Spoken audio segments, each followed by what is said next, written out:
बिस्मिल्लाहिर रहमानिर रहीम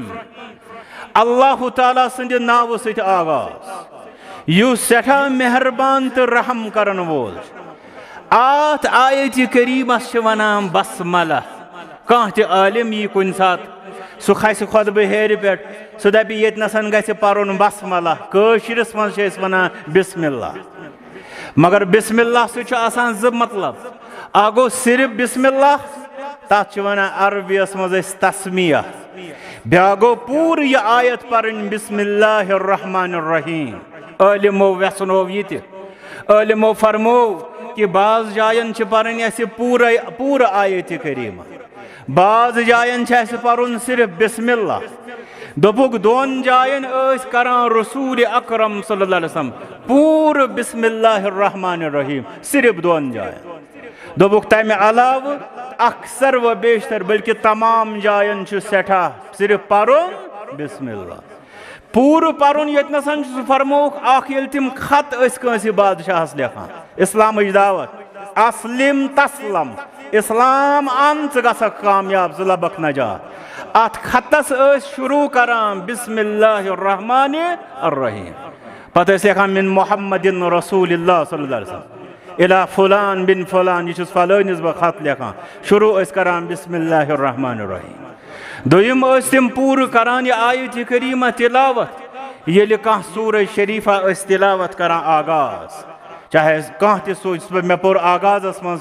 सूरतुल फातिहा मे पोर अम brought बिस्मिल्लाहिर रहमानिर रहीम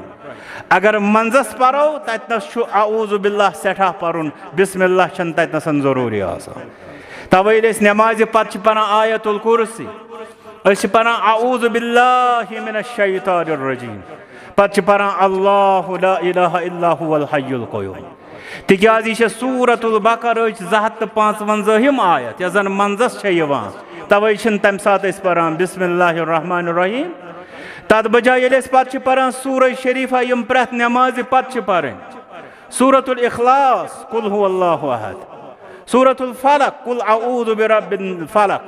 सूरतुन नास कुल अऊज़ु बिरब्बिन नास तिमन सारे निश गडनत शुरूस मज परान बिस्मिल्लाहिर रहमानिर रहीम अमे अलाव खोन वथुन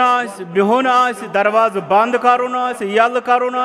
जबह करुन प्रत कुन जाय फरमो कुल्लु अम्रिन ज़ी बालिन प्रत कह सो कम यस शान वाजिन कम ला युबदअ फीहि बिस्मिल्लाह यथ मज न बिस्मिल्लाह पर्न फहुव मक़तूउन ममहूकुल बरका तथ मज बेबरकती गो अगर यसान रचन कामन मज बरकत तिमन हुंद आगाज करुन बिस्मिल्लाह अगर वनो पूर पर्न बिस्मिल्लाहिर रहमानिर रहीम सह गो ये सूरह शरीफा आगाज करुन या युस जन खत लेखन या किताब लेखन तथ शुरूस मज लेखन बिस्मिल्लाहिर रहमानिर रहीम।